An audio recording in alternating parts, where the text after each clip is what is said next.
La Biblia es tan completa porque, aunque el mensaje es netamente espiritual, de un Dios que es espíritu y es invisible, el Señor entiende. Cuando hablo del Señor, hablo de la persona de Jesús, Dios hecho hombre. Todas las situaciones que nosotros podamos pasar, porque por esa razón Él se hizo hombre, para poder ser el intermediario, y viene a ser el sumo sacerdote, el intermediario entre Dios y la humanidad, el que conoce todas las situaciones que nosotros podamos pasar y las situaciones en las que podamos estar envueltos en esta vida pasajera. Por eso es que encontramos en la Biblia instrucciones tan precisas y tan claras, no solamente en Romanos. La primera carta a Pedro habla de esto también, y Pablo en diferentes escritos nos deja saber estos temas prácticos en relación a cuál debe ser la actitud nuestra hacia aquellas personas que están en autoridad. Y cuando estamos viendo acá en el capítulo 13, en la lectura que teníamos del versículo 5, dice: es necesario someterse, no solo por razón del castigo, sino también por causa de la conciencia. ¿A qué se refiere entonces por causa de la conciencia? Porque en relación al castigo creo que todos podemos identificarnos claramente que cuando quebrantamos la ley o quebrantamos algún tipo de regla puesta por alguna autoridad, que vemos claramente que la Biblia dice que todas las autoridades que están han sido puestas por Dios, y el mensaje de la Biblia es claro, simplemente dice: sométase todo creyente a la autoridad. ¿A qué se refiere con relación a la conciencia?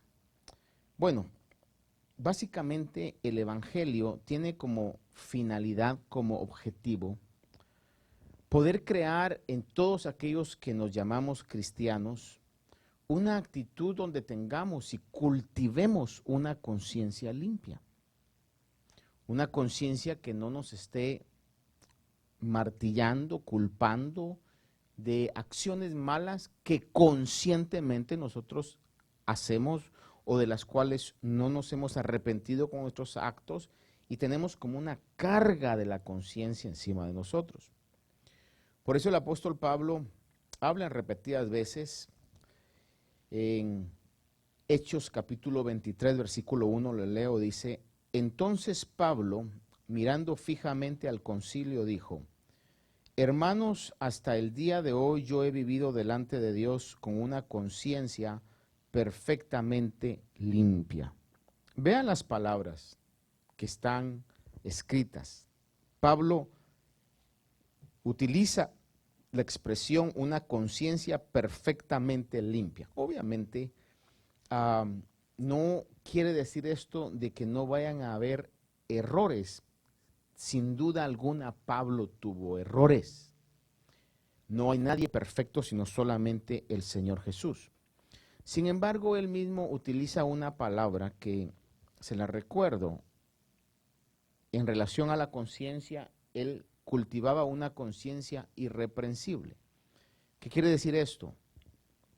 Que aunque se cometen errores, se tienen actitudes o acciones para enmendar, para corregir, para reparar esos errores.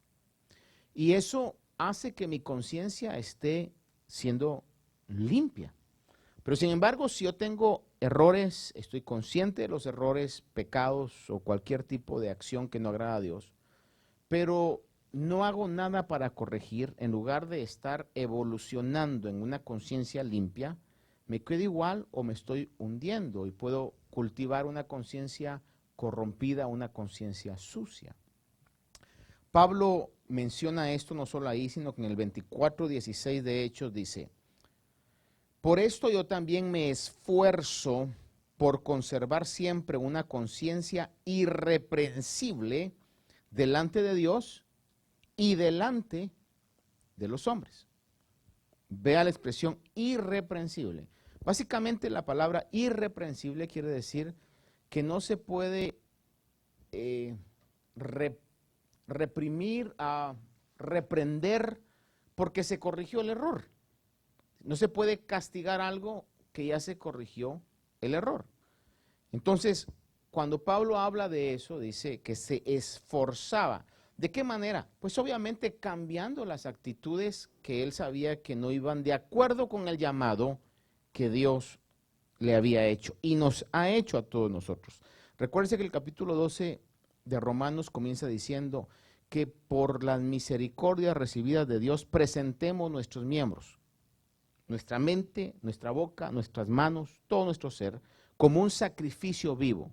Es decir que la vida cristiana, hermanos, es una vida de un sacrificio que se presenta a Dios. Y no hay sacrificio fácil, siempre hay una acción que va a costar.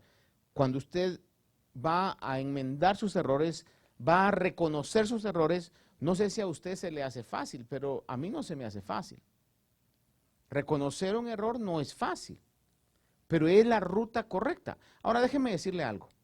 Si uno se ejercita en reconocer sus errores, sí le voy a decir algo, en mi opinión, le va a ser más fácil aceptar sus errores a que si usted nunca los reconoce, se hace monumental, se hace difícil, hermano.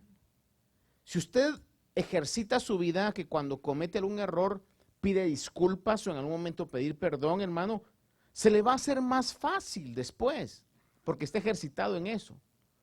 Pero aquellas personas, y quizás usted ha conocido a alguien, espero que ninguno haya tenido esas fortalezas emocionales, donde nunca han pedido disculpas, hermano, para estas personas pedir disculpas hasta decirlo les cuesta.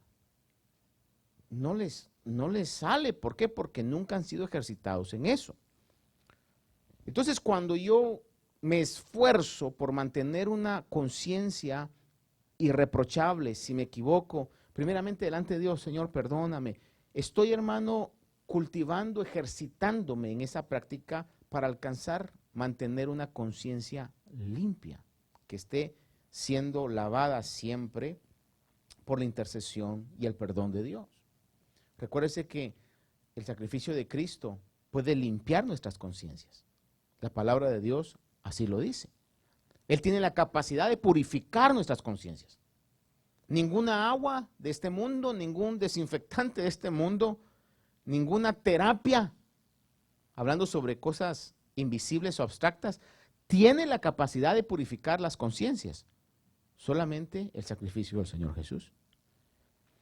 1 Timoteo 1:5 dice, pero el propósito de nuestra instrucción, y recuérdese que la palabra instrucción es sinónimo de enseñanza, enseñanza es sinónimo de doctrina.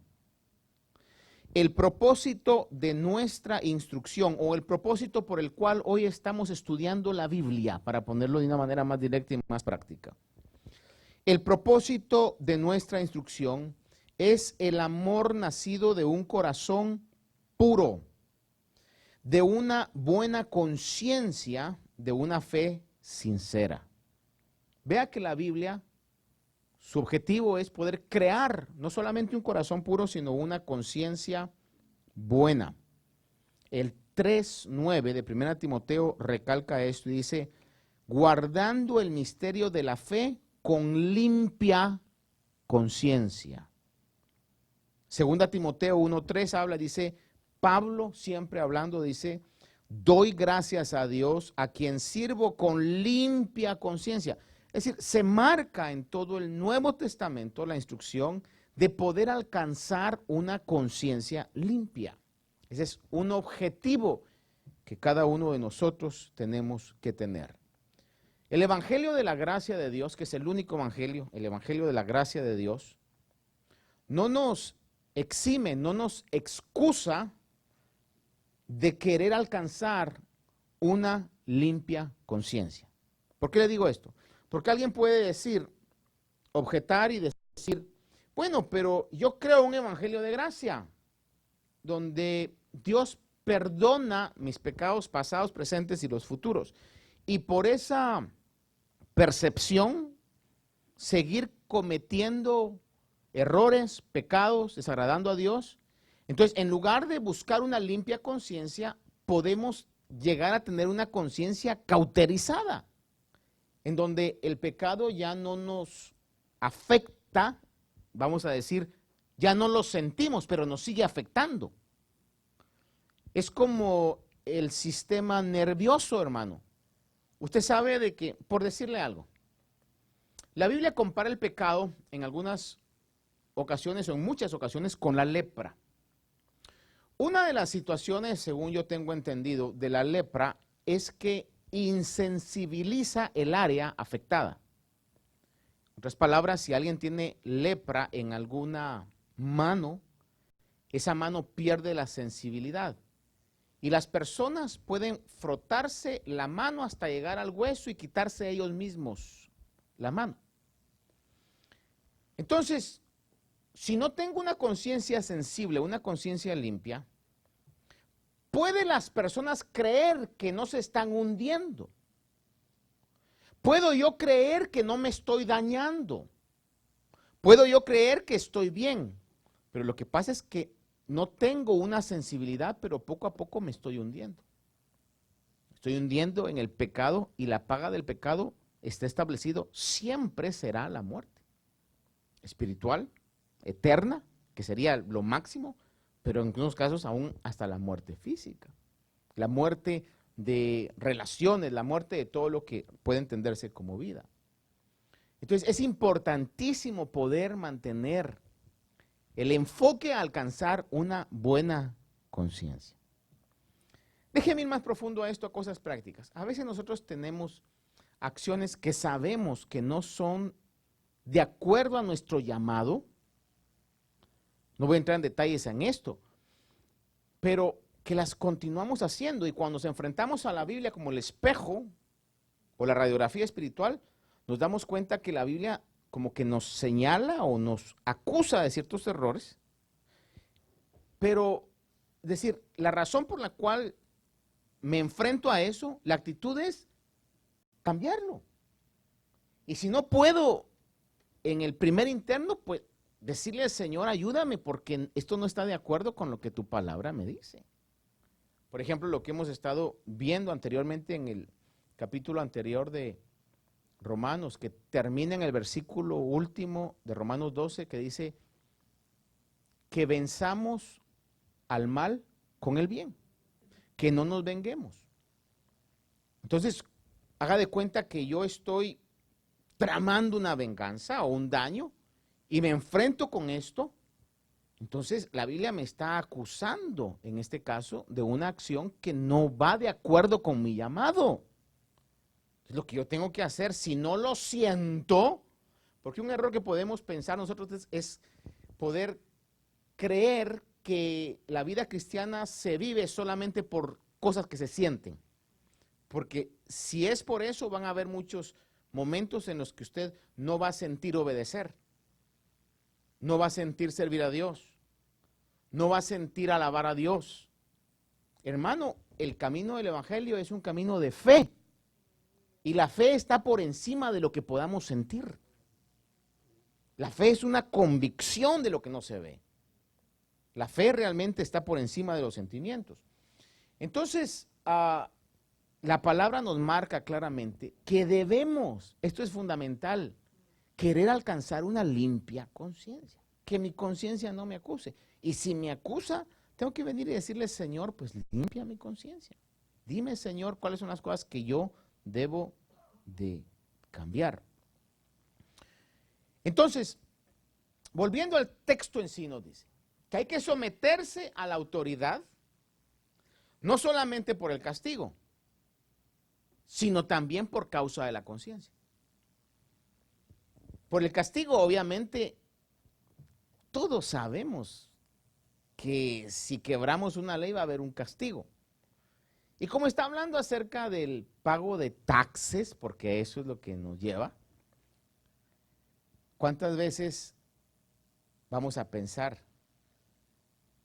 ¿Se hace alguna, como le llaman por ahí, una, en términos legales, me Me da a veces un poquito de risa porque hay una palabra en inglés, no sé cómo poder, no sé la traducción en español, pero la oigo cuando se ve noticias en inglés. Dice loopholes. Usted la ha escuchado en algún momento. Todo sistema tiene maneras de poder evitar pagar lo que se tiene que pagar. A eso le llaman loopholes o loopholes, ¿verdad? Algo así como marufias, pues, ¿verdad?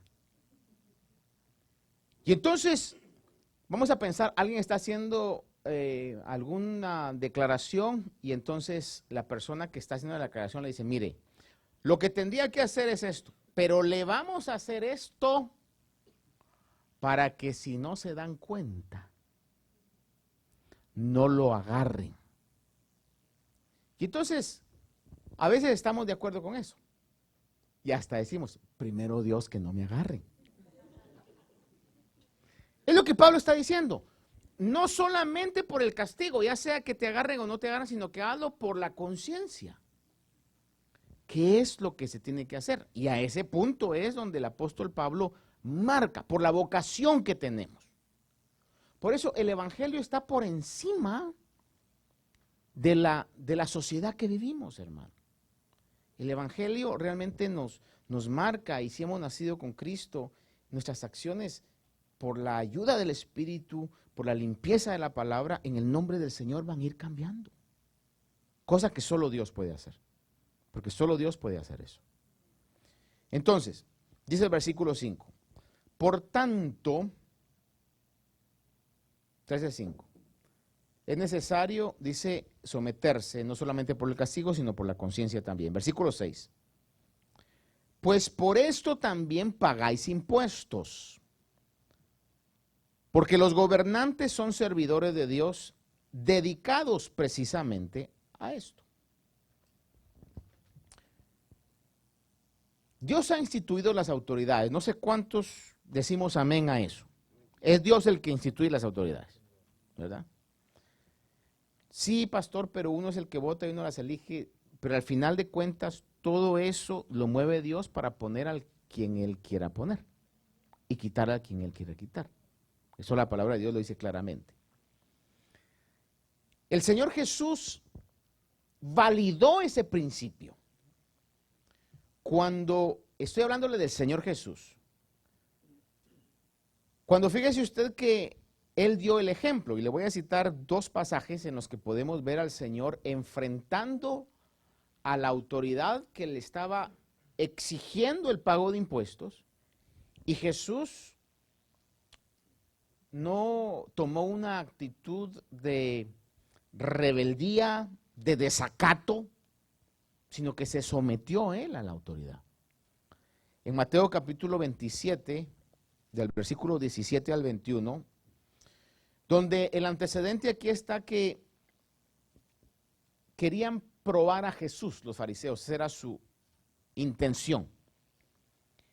Y entonces le dice en el versículo 17, yo sé que usted sabe este pasaje, pero vamos a leerlo, dice, Mateo 22, 17, dice, dinos pues, ¿qué te parece?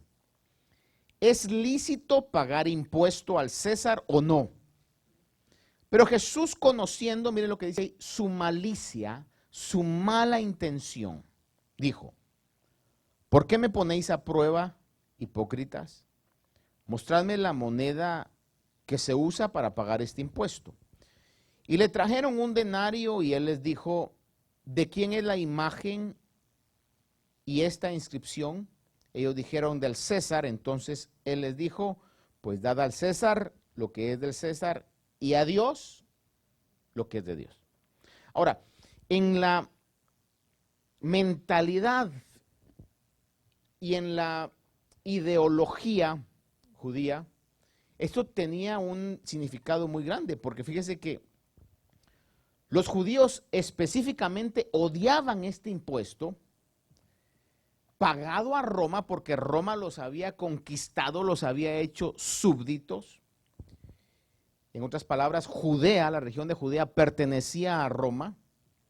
Cuando ellos enseñaban que eran el pueblo de Dios y le pertenecían a Dios, y al único que debían de darle era a Dios.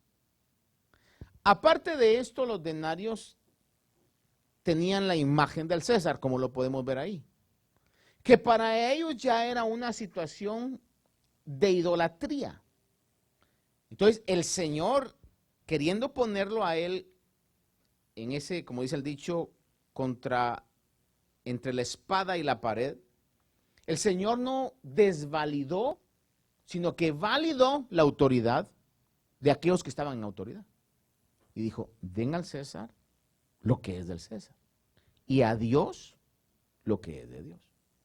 Esas fueron las palabras del Señor. ¿Qué podemos interpretar ahora? Pues hay que dar al gobierno lo que es del gobierno, y a Dios lo que es de Dios. Es exactamente el mismo principio. ¿Por qué? Porque el gobierno, los gobernantes son servidores de Dios. Tenemos que entender eso, hermano. En Mateo 17, del 24 en adelante, que aquí no era el impuesto a Roma, sino era un impuesto que los judíos tenían que pagar, los mayores de 20 años tenían que pagar para el templo. En Mateo 17, del 24 en adelante, dice: cuando llegaron a Capernaum, se acercaron a Pedro los que cobraban el impuesto de 2 dracmas, y ellos dijeron, ¿no paga vuestro maestro las 2 dracmas? Él dijo, Jesús respondió. Se acercaron a Pedro, pero respondió, dice, él dijo, sí. Es Pedro, dice, y cuando él llegó a casa, Jesús se le anticipó diciendo, mire lo impresionante de la mente y del conocimiento del Señor. Están dialogando con Pedro, pero Jesús, estando a la distancia, sabe lo que está pasando. Una de las maneras en las que evidencia que él era el Hijo de Dios. Omnisciente, conociendo todo. En varias ocasiones podemos saber que él conocía lo que la gente estaba pensando. En el anterior pasaje vimos que cuando estaban ellos planeando decirle esta pregunta, ¿es lícito dar al César lo que es de César o a Dios lo que es de Dios? El Señor sabía que lo estaban haciendo con malicia. ¿Por qué? Porque conocía los corazones. Y en este caso están teniendo un diálogo con Pedro. Cuando Pedro llega, ya el Señor sabía cuál era la situación y le dice, ¿qué te parece, Simón? ¿De quiénes cobran tributos o impuestos los reyes de la tierra? ¿De sus hijos o de los extraños? Y cuando respondió de los extraños, Jesús le dijo, entonces los hijos están exentos. ¿Por qué razón? Porque los hijos de los reyes estaban exentos, y en este caso él estaba dando a conocer su posición como hijo de Dios, siempre manifestando su divinidad con esta frase, entonces los hijos están exentos. Y dice, sin embargo, en otras palabras, yo no debería pagar. Está hablando Jesús. Yo no debería pagar ese impuesto porque soy el hijo del rey. Pero dice, pero sin embargo, para que no los escandalicemos, y vemos uno de los milagros, no solamente conocía lo que la gente estaba pensando, lo que los fariseos estaban pensando, lo que los discípulos estaban pensando, conocía lo que o manejaba aún las acciones de los animales. Le dice, sin embargo, para que no se escandalicen, ve al mar, echa el anzuelo y toma el primer pez que salga. Y cuando le abras la boca, hallarás un estater, tómalo y dáselo por ti y por mí. Esos milagros evidenciaban realmente lo que Jesús era. No era un maestro, un rabino cualquiera. ¿Quién puede hacer ese tipo de milagros? ¿Quién puede calmar la tempestad? ¿Quién puede hacer los milagros que el Señor hacía? Solamente el Hijo de Dios. Maravilloso ese milagro, ¿no? ¿Cómo quedaría Pedro en este caso? No sé si lo creyó desde el principio. No sé si lo creyó hasta que le abrió la boca al pez. ¿Cómo reaccionaría usted? Pregúntese, ¿cómo reaccionaría usted? Milagro. ¿Y por qué tenía el Señor que, vamos a decir, complicar eso? ¿Había alguna razón? Hermano, porque si era poderoso para que un pez se tragara un estater, saber qué pez y agarrar el anzuelo, Yo creo que era poderoso para poder sacar de la nada un estater, pero eligió hacer eso, quizá para demostrar que tenía control sobre lo incontrolable. Versículo 7 de Romanos 13. Dice, pagad a todos lo que debáis, al que impuesto, impuesto, al que tributo, tributo, al que temor, temor. Esa palabra temor quiere decir, o es sinónimo de respeto. Y al que honor, honor. Le recalco, toda autoridad es puesta por Dios. ¿Cuántos decimos amén a eso? Toda autoridad es puesta por Dios. Y es un deber cumplir con nuestras obligaciones para con ellas.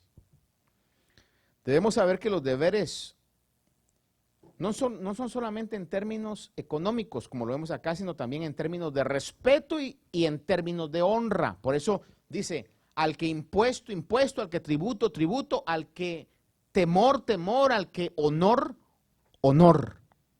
Está hablando de esa deuda, no solamente de cuestiones de impuestos, sino aún cuestiones de honra, que los cristianos tenemos que saber, y es parte de lo que Dios está formando y quiere formar en nuestra vida. El versículo 8 dice, y recalca esta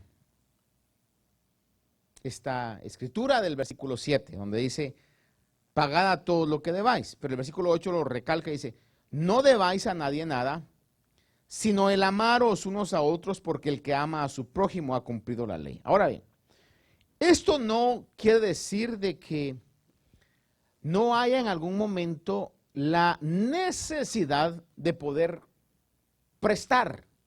Y cuando usted presta, automáticamente está debiendo. Si no hubiera eso, yo creo que muchos de nosotros no hubiéramos podido, qué sé yo, agenciarnos de algún vehículo, una casa, ¿verdad? Necesitamos que nos prestaran esa cantidad de dinero. Y es algo como lo que se puede conocer como deudas necesarias. Ahora, déjeme marcarle esto. Fíjese que la Biblia no es que esté en contra de prestar y pedir prestado.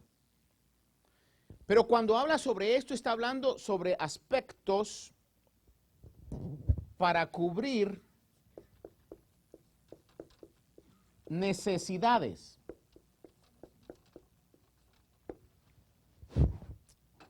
No lujos, no caprichos, como en algún momento pudiera suceder.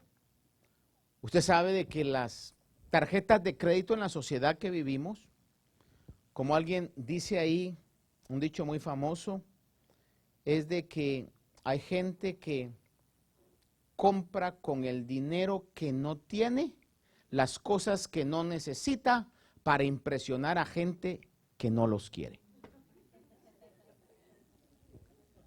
Esa es una mentalidad que no es la mentalidad bíblica en relación a prestar y a pedir prestado. Cuando digo a prestar es a dar en préstamo y a pedir prestado.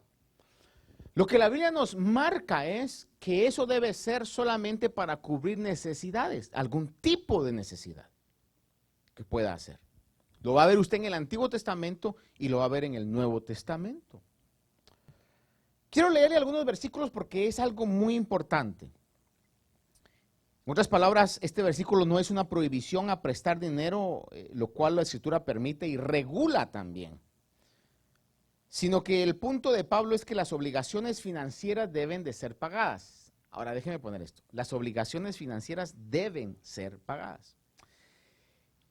Le voy a hablar no de cosas más complicadas, pero le voy a hablar de algo que puede ser una costumbre, que lo único que está haciendo en la vida de aquellos que practiquen esto es hundiéndolos en una conciencia insensible y limitando a que la bendición de Dios real pueda venir a sus vidas.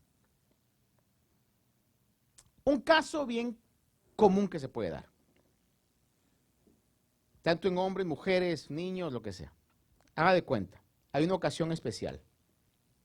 He oído por allá por Saturno. Entonces van las personas a la tienda, compran un vestido, lo usan, no le quitan la etiqueta y luego lo van a devolver. Eso, estimados hermanos, es pecado. Eso es mentira. Eso es engaño. Los cristianos no debemos hacer eso. Si no tiene para comprarse ese vestido, no lo compre. Para que no digan, pues la tiene contra los vestidos. Alguien tiene que hacer un trabajo, y estamos en una sociedad que lo permite. Necesita una herramienta que no tiene para ese trabajo. Se va al Home Depot, se va a Lowe's o a cualquier tipo de tienda. Lo agarra, la usa y luego dice, se descompuso. Hizo el trabajo, no la compró, simplemente su plan, que era ya un plan maquinado, eso se llama iniquidad. Eso los cristianos no lo deben hacer, eso es mentira, es engaño, es abuso. Entonces, cuando vemos esto, hermanos, debemos de saber de que lo que la palabra de Dios nos marca es, si compré esa herramienta, si compré esa ropa, ¿qué es lo que tengo que hacer? Pagarlo. Es una obligación que yo tengo. O lo que me han comentado en algún momento, que es una práctica de gente, espero que los cristianos no hagan eso, que los que han trabajado en restaurantes o tienen restaurantes, después de que se ha comido todo el plato, nada más dejan un poquito, se quitan un cabello, lo llevan en algún momento, lo ponen ahí y dicen, mire lo que me salió. Señor, ¿qué está pasando en su cocina? Yo no voy a pagar eso. Espero que los cristianos no hagan eso. ¿Qué es lo que estamos haciendo con eso? Y luego andamos, Señor, bendíceme. Padre, tu bendición, proclamo tus promesas. Hermano, ¿cómo? Si mis acciones son acciones de engaño, de conciencia mala, lo que estoy haciendo. Entonces, lo que la Biblia nos marca es que nosotros debemos pedir y debemos de dar cuando tengamos y podamos hacerlo para suplir una necesidad solamente. Es lo que la Biblia habla en todo el Antiguo Testamento y aún el Nuevo Testamento. Y le voy a leer algunos versículos sobre esto. Éxodo 22, 25. Le voy a leer rápidamente las que tengo aquí porque son varias, pero présteme atención. Dice, si prestas dinero a mi pueblo, a los pobres entre vosotros, no serás usurero con él, no le cobrarás interés. Ahora, fíjese que viendo sobre esto, muchos llegan a la conclusión de esto, de que cuando habla de interés, no está hablando cero interés, sino está hablando de un interés exorbitante, como el de las tarjetas de crédito. Por ejemplo, le voy a decir algo, lo cual yo lo he practicado en algún momento, hermano, lo hicimos acá en la iglesia, cuando necesitamos que nos prestaran para poder adquirir este local, hermano.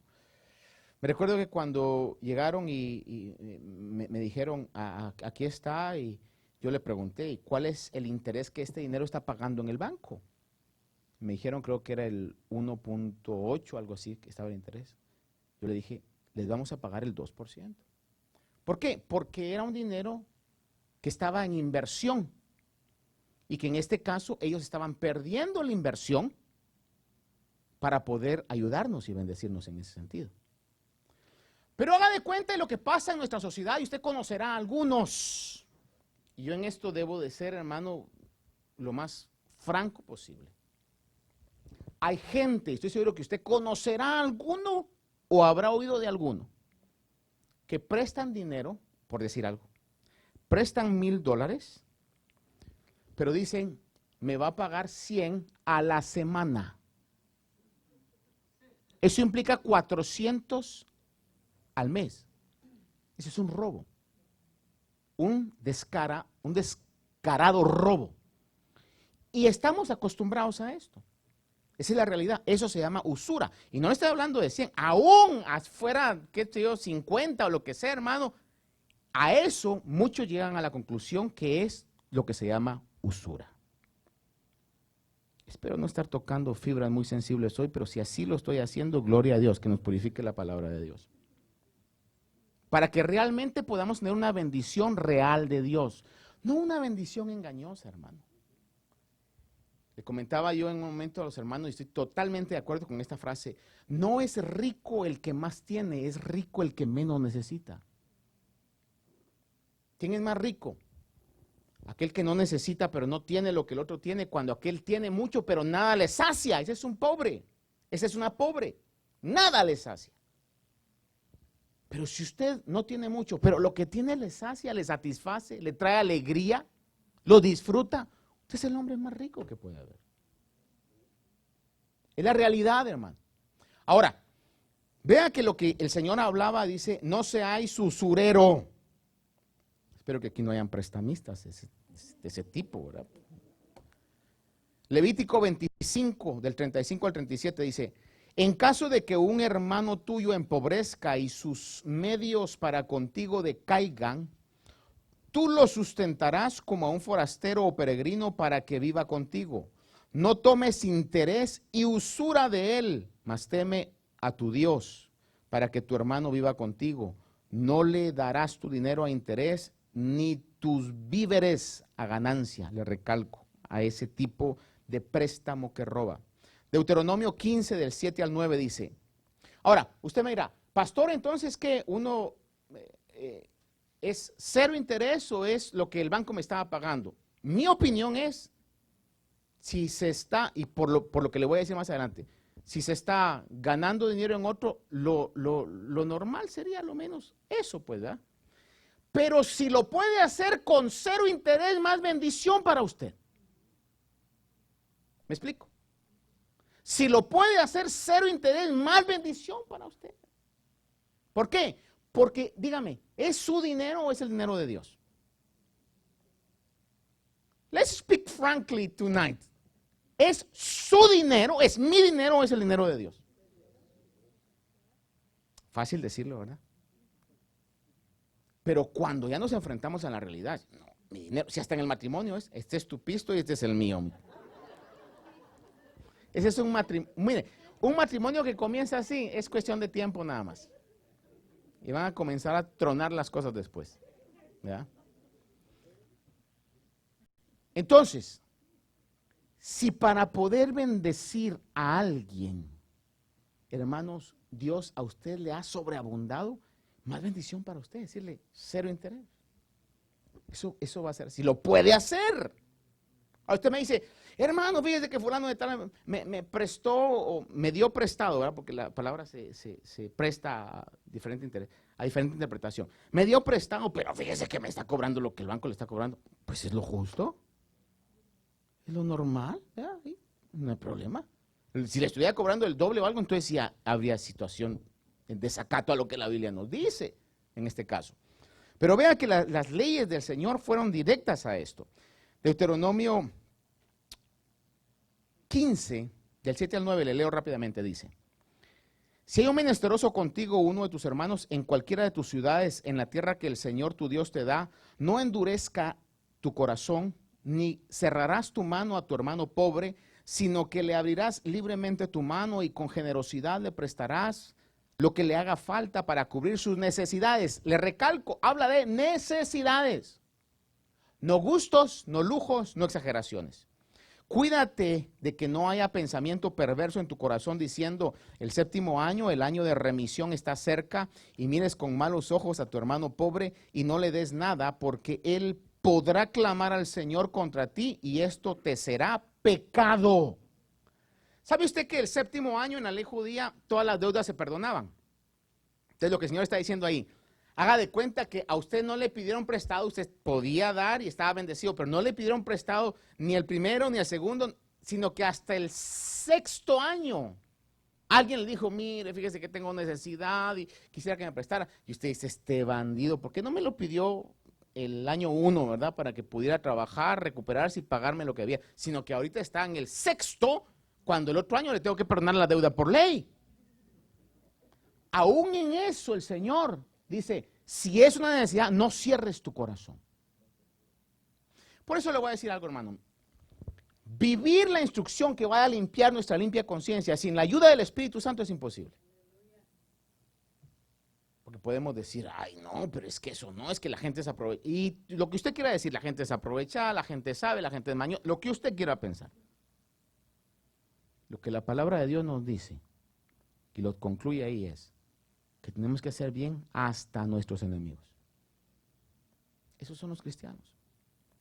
En este caso, le sigo leyendo Nehemías 5:7, dice, si revelo mi corazón dentro de mí, y contendí con los nobles y con los oficiales, y les dije, estáis cobrando usura cada uno a su hermano, y congregué contra ellos una gran asamblea. Es decir, cuando Nehemías llega a ver la situación que estaba Israel o Judá, en este caso de desolación, se dio cuenta de que se estaban moviendo situaciones de robo legal, que él estaba asombrado, y dice, por eso es que están así, pues, ¿ya? Están realmente en contra de lo que Dios marca. Salmo 15:5, uno de los requisitos a las preguntas que desde el versículo 1 marca, de quién habitará en el tabernáculo y quién subirá al monte del Señor, que está hablando de quién estará cerca de Dios. La respuesta a esto dice, el que su dinero no da interés ni acepta soborno contra el inocente, el que hace estas cosas permanecerá firme. El que su dinero no da a interés. Tiempo atrás una hermana me llamaba y me dijo que se enfrentó a una situación donde yo tuve que decirle, ¿sabe qué, hermana? Ya a esta persona ya le pagaron la deuda hasta más que había prestado, pensemos, no me recuerdo las figuras, pero $3,000, y le estaban pagando $100 más cada semana. O sea, ya le habían pagado mucho más, pero es más, hasta me han dicho a mí que lo prestan o lo dan prestado y le dicen, pero no me lo puede pagar antes, para asegurarse que estén agarrando todo el interés. Entonces, le digo, hermana, usted ya le pagaron a ese tipo, ya le pagaron lo que le prestaron. ¿Ya? Y me dice, fíjese que yo lo llevé con su pastor, y era cristiano, hermano. Y entonces le dice, no, ¿cómo me puede llevar al pastor? ¿Y sabe cuál es el colmo? Me dijo, que el pastor lo defendió. Es que son situaciones reales, hermanos. Y estamos viviendo tiempos difíciles. Y si no tocamos esta situación, y si es cierto lo que Humberto nos decía en la interpretación de que solo el 50% se va, la palabra nos tiene que componer. O nos compone la palabra, o nos compone la tribulación. Usted y yo elegimos. O ama más a Dios, o amamos el dinero. Y dejamos que eso nos prive de la bendición más grande, que sea irse con el Señor. No le voy a preguntar si dice amén, pero a lo menos piénselo. 37:21 de los Salmos dice, ¿quién subirá? Dice, el impío, perdón, ese no, dice, una instrucción dice, el impío pide prestado, mire la actitud, el impío pide prestado y no paga, mas el justo es compasivo y da. Ahora, ¿por qué es que el justo puede dar? Porque es bendecido. Si somos justos en nuestras acciones, hermano, es Dios, no soy yo. Si somos justos en nuestras acciones, Dios nos va a bendecir. Pero si somos injustos, siempre vamos a andar teniendo necesidad, hermano. Engañando, como dice la Biblia, y siendo engañados. Versículo 26 de Salmo 37 dice, todo el día es compasivo y presta, y su descendencia es para bendición. 3 versículos más. Ezequiel 22:12 dice, en ti se ha recibido soborno para derramar sangre, has tomado interés y usura y has dañado a tus prójimos, extorsionándolos, y de mí te has olvidado, declara el Señor. La palabra del Señor es clara, que va en contra de ese pensamiento de usura. Mateo 5:42 dice, al que te pida, dale. Al que desee pedirte prestado, no le vuelvas la espalda. Uy, eso está duro, ¿verdad? Y recuerde, en todo el aspecto de la Biblia habla de necesidad. No está hablando de lujo, no está hablando de cualquier situación que vaya fuera de ese concepto. La palabra nos marca ayudar al necesitado. porque no puede contradecirse la palabra. Y recuerde usted que aún el apóstol Pablo antes en Tesalonicenses habla, dice que el que no trabaja, dice que trabajando podáis proveer para las necesidades. Lucas 6:34 dice, si prestáis a aquellos de quienes esperáis recibir, ¿qué mérito tenéis? También los pecadores prestan a los pecadores para recibir de ellos la misma cantidad. Ahora, lo que leíamos en el versículo 13, después de esto, capítulo 13, verso 8, dice, no debáis a nadie nada, sino el amaros unos a otros.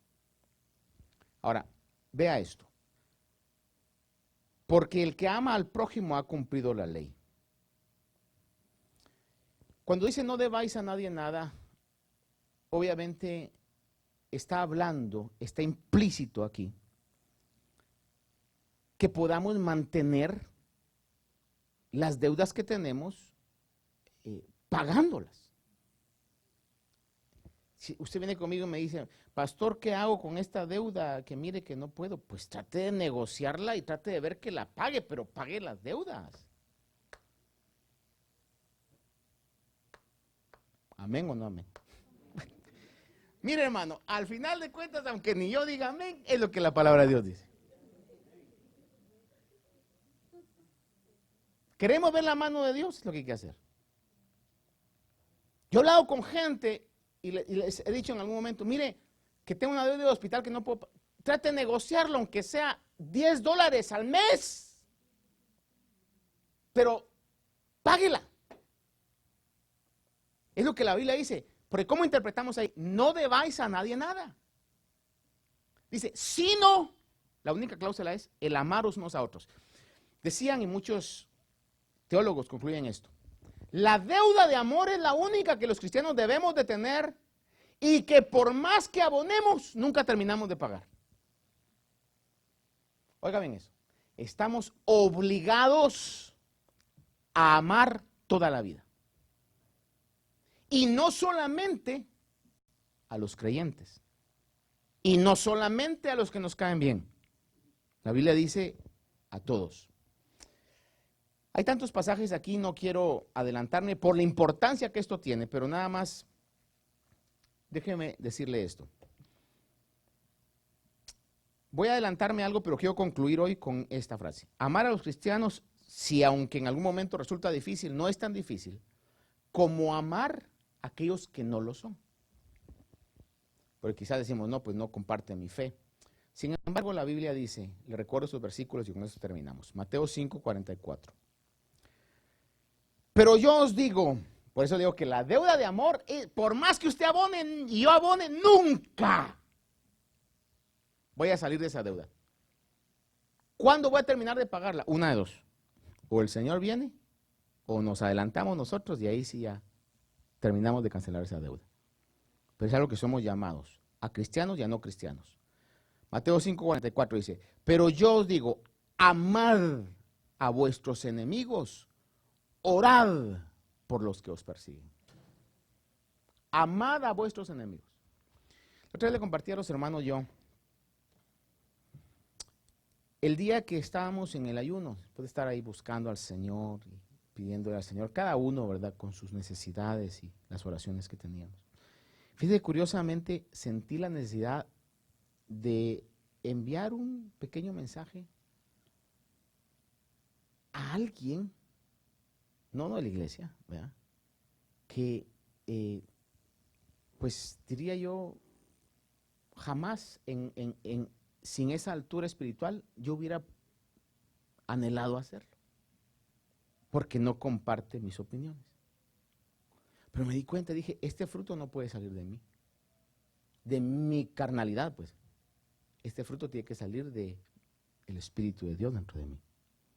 Entonces, la única manera en que vamos a poder amar a nuestros enemigos es con la ayuda del Espíritu Santo. Por eso es que es la realidad de esto. Y otro pasaje con el que vamos a terminar, Romanos 12:14, dice, que lo hemos visto anteriormente, bendecid a los que os persiguen, bendecid y no maldigáis. Versículo 20 de Romanos 12. Pero si tu enemigo tiene hambre, ¿qué dice la Biblia? Dale de comer. ¿Tiene sed? Dale de beber. porque haciendo esto, carbones encendidos amontonará sobre su cabeza. Ya le decía yo que esto es para que las personas puedan recapacitar y decir, caramba, yo tan malo que he sido con esta persona y siempre que le hago daño, me da una buena acción. Entonces, algo tiene que tener esta persona. Versículo 6 del capítulo 6, versículo 10 del capítulo 6 de Gálatas dice, así que entonces, hagamos bien a todos según tengamos oportunidad, y especialmente a los de la familia de la fe. Pero mire, hagamos bien a quienes dice la Biblia, a todos, según tengamos oportunidad. Y 1 Tesalonicenses 5:15 dice, mirad que ninguno devuelva a otro mal por mal, sino procurad siempre lo bueno, los unos para con los otros, está hablando de los creyentes, de la familia de Dios, procurad siempre lo bueno, los unos para con los otros, y añade, y para con todos. Es lo que el Señor marca por el llamado que tenemos como creyentes.